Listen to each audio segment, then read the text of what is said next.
Hello friends, स्वागत है आप सभी का हमारे यूट्यूब चैनल में। तो फ्रेंड्स, आज हम सॉल्व करने वाले हैं यहाँ पर बीपीएससी द्वारा पूछे गए जो प्रीवियस क्वेश्चन पेपर है उसको हम करवा रहे हैं यहाँ पर। तो 1 से 40 तक हम ऑलरेडी करवा चुके हैं क्वेश्चंस और आज हम लेने वाले हैं 40 से आगे के जो क्वेश्चंस होंगे वो हम लेंगे। अगर आपने कई सारे पार्ट्स हम करवा चुके हैं, अगर आपने नहीं देखे हैं तो लिंक डिस्क्रिप्शन में है, आप वहाँ से देख सकते हैं, उनको चेक कर सकते हैं। तो फ्रेंड्स, शुरुआत करते हैं आज की इस वीडियो की। ये रियल क्वेश्चन पेपर है, आप चाहें तो मैं आपको दिखा भी सकता हूँ, यहाँ पर आ रहे होंगे कि ये रियल क्वेश्चन पेपर है जो कि बीपीएससी ने पूछा हुआ था, ये आप देख पा रहे होंगे। तो फ्रेंड्स, अगर आप चैनल पर नए हैं तो आपसे रिक्वेस्ट है चैनल को सब्सक्राइब जरूर कर लें और बेल आइकन दबाना बिल्कुल भी मत भूलें, ताकि हमारी वीडियो ऐसी आप तक जल्दी से जल्दी पहुंचे सबसे पहले। तो आइए शुरुआत करते हैं। फ्रेंड्स, आज का जो पहला क्वेश्चन है हमारा, ये कह रहा है 17 मार्च 2023 को अंतर्राष्ट्रीय आपराधिक न्यायालय यानी कि आईसीसी ने किसके विरुद्ध गिरफ्तारी वारंट जारी कर दिया था। कब की बात है यहाँ पर? 17 मार्च 2023 की बात है। तो फ्रेंड्स, इसका जो राइट आंसर है वो हो जाएगा रूसी राष्ट्रपति व्लादिमीर पुतिन, यानी कि option number A right answer हो जाएगा। अगला है आज का 42 नंबर, और 42 नंबर क्वेश्चन पे कहा जा रहा है, कह रहा है कि तृतीय भारत प्रशांत द्वीपीय सहयोग मंच FIPIC शिखर सम्मेलन आयोजित हुआ है। अब देखो यहाँ पर क्या है कि शिखर सम्मेलन कौन सा कहाँ पर आयोजित हो रहा है, G20 की बैठक कहाँ पर हुई, अध्यक्षता किसने करी है, तो इन सब चीजों को एक बार जरूर नजर मार लेना आप पेपर से पहले, ठीक है, क्योंकि इंपॉर्टेंट क्वेश्चन हो जाते हैं। फिलहाल इसका जो राइट आंसर है फ्रेंड्स वो है पापुआ न्यू गिनी, यानी कि option number A right answer है हमारा। अगला है 43 नंबर, और 43 नंबर क्वेश्चन पे कहा जा रहा है, कह रहा है कि रॉयल विल्सन किस शहर की पहले अश्वेत मुख्य न्यायाधीश। देखो, जब कभी भी पहले या प्रथम वर्ड आ जाता है, मैंने कई बार बताया है, तो ये अपने आप में ही क्वेश्चन इंपॉर्टेंट हो जाता है।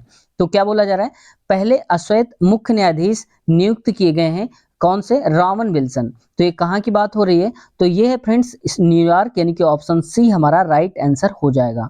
ठीक है, तो इस टाइप के भी आपको इंटरनेशनल जो है वो भी चीजें आपको देख लेनी है एक बार। अगला क्वेश्चन आइए देखते हैं।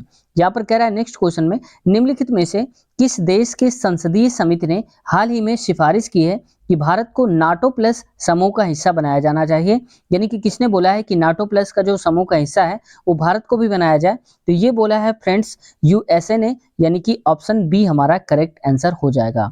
अब ये मत सोचिए कि ये करंट अफेयर के क्वेश्चन हैं, आगे क्या है, तो आगे जीएस के क्वेश्चन है, इसमें से 2 3 4 क्वेश्चन होंगे इसके, बाकी हम जीएस के ही क्वेश्चन करेंगे। और करंट अफेयर इसलिए मैं करा रहा हूँ ताकि आपको ये आइडिया लग जाए कि किस टाइप की आपको करंट अफेयर भी पढ़नी है। अगला है, कहा जा रहा है अंतर्राष्ट्रीय बुकर पुरस्कार 2023 दिया गया है। तो देखो, अब क्या है कि अंतर्राष्ट्रीय बुकर पुरस्कार जो है 23 का पूछा जा रहा है। अगर आप ये वीडियो 24 में देख रहे होंगे तो 24 का आपको याद कर लेना है। फिलहाल हम 23 की बात करते हैं। तो बुकर सम्मान ये किसको दिया गया है 2023 में? तो ये दिया गया है जॉर्जी गोस्पोडिनो को, यानी कि ऑप्शन नंबर ए हमारा राइट आंसर है। 46 नंबर, अब 46 नंबर में कहा जा रहा है क्वेश्चन में, इसको थोड़ा सा मैं छोटा करता हूँ ताकि आपको दिख जाए। अब इसमें कह रहा है क्वेश्चन में, ट्विटर के नए मुख्य कार्यकारी अधिकारी यानी कि CEO कौन है। अब देखो यहाँ पर क्या है कि ट्विटर के पूछ लिया है कि CEO कौन है। अब आपको क्या करना है, यूट्यूब के, फेसबुक के, इंस्टाग्राम के, ये कम से कम जो सोशल मीडिया हाईलाइटेड हैं उनको एक बार जरूर देख लेना है कि इनके CEO कौन है, क्योंकि ये कई बार क्वेश्चन पूछ लिया जाता है। अब ट्विटर के कौन है यहाँ पर जो नए बनाए गए हैं, वो है फ्रेंड्स लिंडा याकरिनो, यानी कि ऑप्शन बी राइट आंसर है हमारा। अगला क्वेश्चन है, कह रहा है कि भारत की 2011 की जनगणना के अनुसार बिहार की कुल महिला साक्षरता दर क्या है। यानी कि महिलाओं की जो साक्षरता दर है बिहार में 11 के आंकड़ों के अनुसार वो कितनी है। तो फ्रेंड्स देखो, यहाँ पर 52.89 बहुत क्लोज ऑप्शन दे दिए हैं, जबकि ये भी नहीं है यहाँ पर, और 63 भी नहीं है यहाँ पर, 53.57 भी नहीं है, हालांकि ये नियर अबाउट भी था, ऐसे ऑप्शन नहीं देने चाहिए थे। बीपीएससी में इसका विरोध जरूर करते हैं, ठीक है, ऐसा भी नहीं होना चाहिए क्लोज ऑप्शन, तो यहाँ पर कोई नहीं मिल रहा, तो हम कहेंगे ऑप्शन नंबर ई राइट हो जाएगा, यानी कि इनमें से कोई नहीं। अब आप कहेंगे फिर सही कौन सा है, तो मैं आपको पूरा का पूरा डाटा ही दिखा देता हूँ। अब यहाँ पर फ्रेंड्स देख सकते हैं कि डाटा है पूरा का पूरा, भारत की जनगणना 2011 के अनुसार बिहार में साक्षरता दर कुल मिलाकर 61.80% है, जबकि पुरुषों की साक्षरता दर बिहार में अगर हम देखें तो 73.39% है, वही महिलाओं की साक्षरता दर 53.33% है। तो आपको याद रखना है कि इस बार महिलाओं का पूछा, हो सकता है पुरुषों का पूछ ले, ठीक है।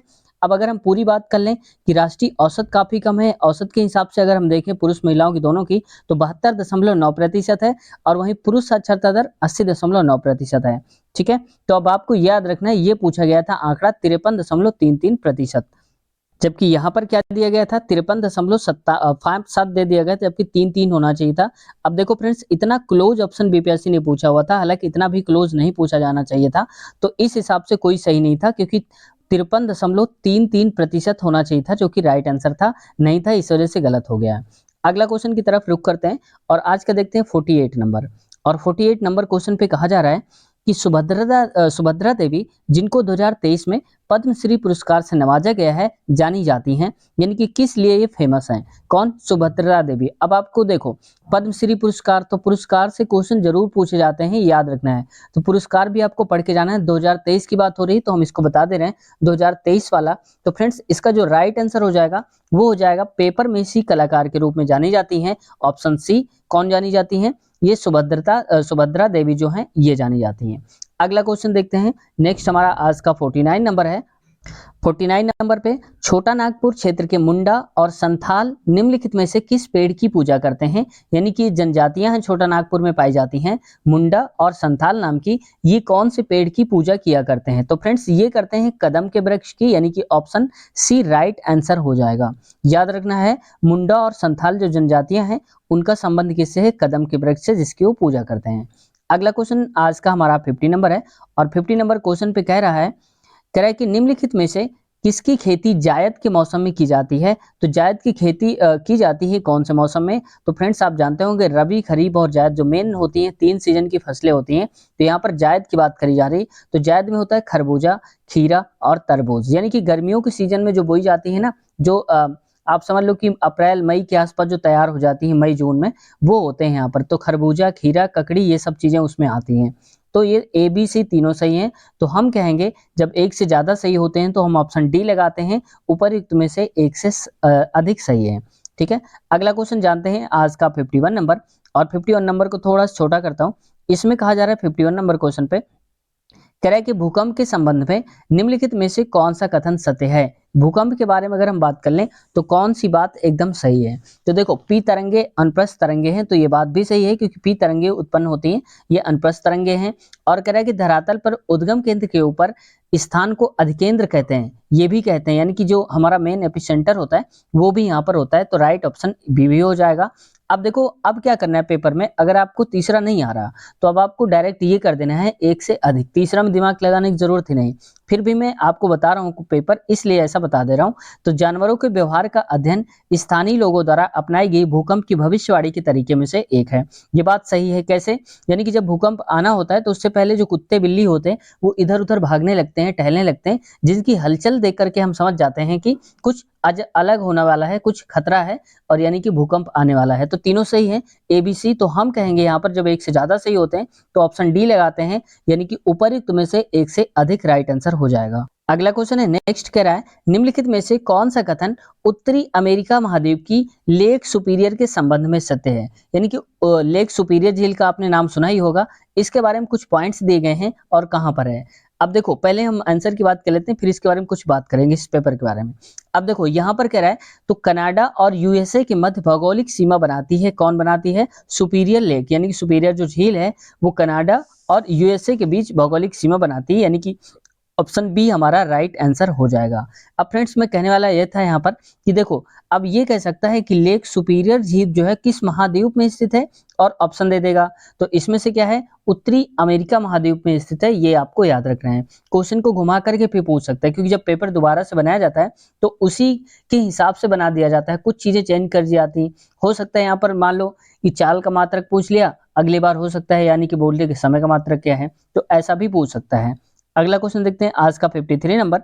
और 53 नंबर क्वेश्चन पे कह रहा है कि आकार और माप में समानता के कारण, यानी कि आकार जो है उसका साइज है, जो माप है, मेजरमेंट है, वो दोनों की समानता के कारण एक ही जैसे हैं, किस ग्रह को पृथ्वी का जुड़वा ग्रह माना जाता है? यानी कि जो बनावट है और साइज है दोनों एक ही जैसा है, इस वजह से पृथ्वी का जुड़वा ग्रह माना जाता है।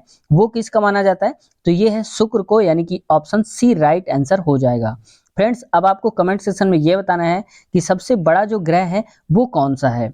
सबसे बड़ा ग्रह यानी कि साइज के हिसाब से कौन सा है, आपको बताना है। अगला क्वेश्चन देखते हैं नेक्स्ट आज का 54 नंबर। 54 नंबर पे कह रहा है निम्नलिखित में से कौन सा देश अमेजन नदी बेसिन का एक हिस्सा है, यानी कि अमेजन नदी जो है उसके बेसिन का एक हिस्सा है, उसके किनारे है, कौन सा बोला जा रहा है? तो ये है वेनेजुएला, यानी कि ऑप्शन सी हमारा राइट आंसर है। यहाँ पर ऑप्शन सी करेक्ट कर लो, ठीक है। अगला क्वेश्चन देखते हैं आज का 55 नंबर। मैं थोड़ा फ्रेंड्स स्पीड में इसलिए करा रहा हूँ ताकि कम समय में आप बहुत सारे क्वेश्चन तैयार कर सकें। अब अगला क्वेश्चन कह रहा है कि निम्नलिखित में से कौन सा विकल्प पृथ्वी की सतह से शुरू होकर वायुमंडल की परतों को सही क्रम है, यानी कि कह रहा है कि अगर हम पृथ्वी से यहाँ से जाएं ऊपर की तरफ अगर हम जाते जाएं तो यहाँ पर कौन सी परत पहले मिलेगी, फिर कौन सी ऊपर जाते जाते मिलेगी, वो क्रम बताना है। तो फ्रेंड्स बात कर लेते हैं इसके क्रम की। तो देखो यहाँ पर क्या है, सबसे पहले क्षोभ मंडल जिसपे हम रहते हैं, जो पहली वाली है वो क्षोभ मंडल होती है। इसके बाद आती है समताप मंडल, फिर आता है मध्यमंडल और आता है तापमंडल और इसके बाद लास्ट में आता है बहिर्मंडल, यानी कि पहला ही वाला हमारा क्रम सही है। जैसे हम पृथ्वी से ऊपर की तरफ जाते जाएंगे ये सारे क्रम हमको मिलते चले जाएंगे। अब समताप मंडल में क्या होता है कि तापमान वहां पर बराबर होता है और वहां पर हवाएं वगैरह जो है नहीं चलती हैं, इस वजह से जहाज होते हैं, बड़ी बड़ी फ्लाइट्स होती हैं जो लंबे टूर वाली होती हैं, वो समताप मंडल पे ही उड़ाए जाते हैं, ठीक है, आप समझ गए होंगे। अगला क्वेश्चन, अब देखो आंधी तूफान जो आते हैं वो क्षोभ मंडल में ही आते हैं, जैसे बादल होते हैं, आंधी तूफान आते हैं, वो क्षोभ मंडल में ही प्रक्रियाएं होती हैं सारी की सारी, समताप मंडल में कुछ भी नहीं होता है। अगला देखते हैं आज का 56 नंबर। 56 नंबर क्वेश्चन पे कहा जा रहा है, कह के स्थानांतरणशील कृषि के स्थानीय नाम और संबंधित देश का सही युग्म है, यानी कि कुछ कृषि के नाम दिए गए हैं कि कौन सी स्थानांतरण जो कृषि है वो कहाँ पर होती है और उनके नाम मिलाना है, मैच करना है। तो देखो फ्रेंड्स यहाँ पर सही युग्म बताना है, तो जो चेना है वो बांग्लादेश में होती है, तो ये राइट सही हो जाएगा, बाकी ये वाले जो है गलत हो जाएंगे, ठीक है। तो चेना बांग्लादेश की एक स्थानांतरित कृषि का नाम है, बांग्लादेश में होती है चेना। अब चाइना कहीं दे दो, समझना ये मत सोचना कि चाइना चेना ये मैच करा, इसको टिक कर दो, ऐसा भी हो सकता है। अगला क्वेश्चन 57 नंबर। 57 नंबर क्वेश्चन पे कह रहा है कि यदि ग्रीनविच में दोपहर के 12 बजे हैं और ग्रीनविच के 30 डिग्री पूर्व में क्या समय होगा, यानी कि मान लो कि ग्रीनविच है यहाँ पर और उसके अगर हम पूर्व की तरफ की बात करें तो वहां पर समय क्या होगा, क्या टाइम होगा, तो ये होगा दोपहर के 2 बजे रहे होंगे उस वक्त, क्योंकि 15 डिग्री जाने पर क्या होता है कि 1 घंटा समय बढ़ जाता है और 30 डिग्री जाएंगे तो 2 समय बढ़ जाएगा, यानी कि 12 बजे हैं तो 15 डिग्री बढ़ेगा तो 1 बज जाएगा, फिर 15 बढ़ेगा तो वहां पर 2 बज जाएगा, तो इस वजह से दोपहर के 2 बजे होंगे वहां पर, राइट आंसर है। अगला है 58 नंबर क्वेश्चन होगा हमारा। 58 नंबर क्वेश्चन पे देखो क्या बोला जा रहा है, इसमें से कह रहा है कि महासागरीय प्रॉपर्टी के मुख्य खनिज घटक क्या क्या हैं, यानी कि महासागर की जो प्रॉपर्टी पर मिलते हैं, उसकी सतह पर मिलते हैं, मुख्य खनिज कौन कौन से हैं ये हमें बताना है। तो देखो फ्रेंड्स यहाँ पर क्या मिलता है, सिलिका मिलता है और मैग्नीशियम मिलता है, तो ऑप्शन सी राइट आंसर है, सिलिका मैग्नीशियम, कहाँ पर, महासागर की प्रॉपर्टी पर, उसकी वहां पर सतह पर। अगला नेक्स्ट 59 नंबर। अब 59 नंबर पे क्वेश्चन भी यहाँ पर कहा जा रहा है, इसको थोड़ा सा मैं बड़ा करता हूँ। कह रहा है कि निम्नलिखित में से कौन सा मल्चिंग शब्द की व्याख्या करता है, यानी कि मल्चिंग शब्द जो है इसका मतलब क्या है, कौन सा जो सेंटेंस है वो मल्चिंग के बारे में बताता है। तो फ्रेंड्स ये बताता है कि फसलों के बीच खाली जमीन को पुआल जैसे जैविक पदार्थ की परत से ढकना, यानी कि जब फसल होती है तो उनके बीच में हम क्या करते हैं, जैसे किसी जड़ें हैं उसमें हम थोड़ा थोड़ा सा पोल कर देते हैं, यानी कि थोड़ा थोड़ा उसकी मिट्टी को हल्का कर देते हैं, ठीक है, गोद देते हैं, और इसके बाद क्या है, जैविक पदार्थ से ढक देते हैं उनको यहाँ पर, तो उसको हम क्या बोलते हैं, मेल्चिंग बोलते हैं। और इस वजह से क्या होता है कि जो पौधा होता है बहुत तेजी से ग्रो कर जाता है, उसको फर्टिलाइजर्स मिल जाते हैं, खनिज पदार्थ मिल जाते हैं। अगला देखते हैं यहाँ पर 60 नंबर, और 60 नंबर यानी कि 60 नंबर पे कह रहा है, भारत के खनिज तेल यानी कि पेट्रोलियम उत्पादक क्षेत्र और इसकी अवस्थितियों का सही युग्म क्या है, यानी कि सही जोड़ा बताना है कि खनिज तेल कहाँ पर है और कौन सा है, वो सही वाला कौन सा है ये बताना है। अब देखो यहाँ पर कह रहा है फ्रेंड्स, ये जो है इसमें ऑप्शन बी वाला देखो, लूनेज क्षेत्र गुजरात में, केजी बेसिन बंगाल की खाड़ी में, और यहाँ पर ए वाला थोड़ा सा डाउट है, इसलिए आपको देख लेना, गूगल पे आप सर्च कर लेना, क्योंकि मैं इसको नहीं बता रहा हूँ क्योंकि मुझे खुद इसका आंसर नहीं पता है। तो सुरमा घाटी असम जो है ये आप एक बार चेक कर लेना, ठीक है।